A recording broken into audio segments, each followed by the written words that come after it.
नमस्कार, मैं रोहित कुमार। आप न्यूज फॉर नेशन देख रहे हैं। देश के बड़े नेता सीताराम येचुरी के बेटे के निधन के बाद तमाम तरह से शोक संवेदनाएं प्रकट की जा रही हैं। प्रधानमंत्री मोदी से लेकर के सीएम नीतीश कुमार तक अपनी संवेदना उनके साथ जो है वो प्रकट कर चुके हैं।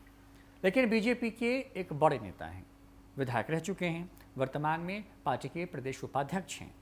साहब का बयान आपको सोचने पर मजबूर कर देगा कि क्या कोई व्यक्ति इतना गिर सकता है कि इस तरह की ओछी बात कर सकता है। किसी का बेटा चला जाए और आप इस तरह से अपनी शोक संवेदनाएं प्रकट करें।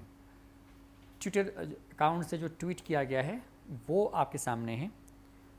मिथिलेश कुमार तिवारी अपने ट्विटर हैंडल से लिखते हैं कि चीन का समर्थक सीपीएम महासचिव सीताराम येचुरी के बेटे आशीष येचुरी का चाइनीज कोरोना से निधन, ये शब्द हैं और इस पर ही बवाल मच गया है। बवाल मचने के बाद जब मामला तूल पकड़ा तो इन्होंने ट्वीट डिलीट कर लिया है, लेकिन न्यूज फॉर नेशन आपको ट्वीट दिखा रहा है और वो ट्वीट हमारे पास है।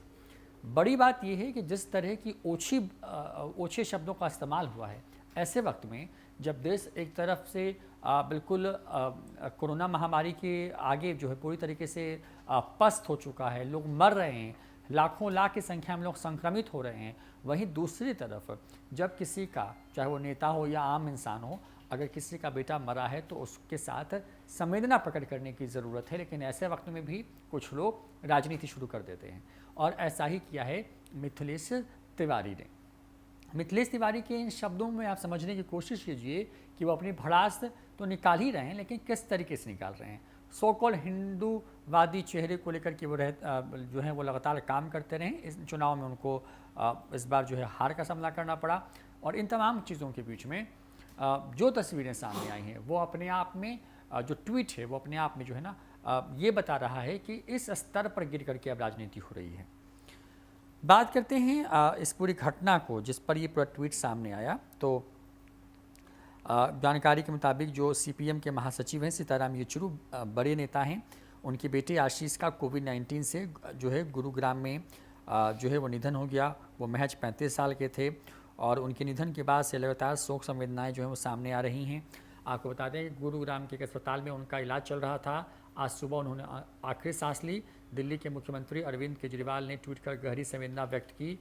आशीष येचुरी की उम्र करीब 35 साल थी। करीब 2 हफ्ते से उनका कोरोना का इलाज चल रहा था। स्थिति गंभीर होने के बाद उन्हें गुरुग्राम के मेदांता अस्पताल में भर्ती कराया गया था, लेकिन उन्हें बचाया नहीं जा सका। आशीष के अलावा सीताराम येचुरी के परिवार में उनकी पत्नी और बेटी हैं। सीताराम येचुरी ने अपने ट्वीट पर लिखा कि भारी दुख के साथ बताना पड़ रहा है कि कोविड-19 से आज सुबह मैंने अपने बड़े बेटे आशीष येचुरी को खो दिया है। मैं उन सभी का, डॉक्टरों, नर्सों, अग्रिम मोर्चे के कर्मियों, सफाई कर्मियों का शुक्रगुजार हूं, जिन्होंने हमें हिम्मत दी और उनका उपचार किया तथा संकट के समय में हमारे साथ खड़े रहे। इसके पहले जब ये खबर आई तो उसके बाद तमाम जो लोग हैं, चाहे प्रधानमंत्री मोदी हो या तमाम राज्यों के मुख्यमंत्री, सबने अपनी संवेदना प्रकट की। लेकिन बिहार बीजेपी के प्रदेश उपाध्यक्ष के जो शब्द हैं वो किसी बान से कम नहीं है, क्योंकि किसी का कोई चला जाए और आप इस तरह शब्दों का इस्तेमाल करके राजनीति करें, ये ओछापन ही है। नमस्कार।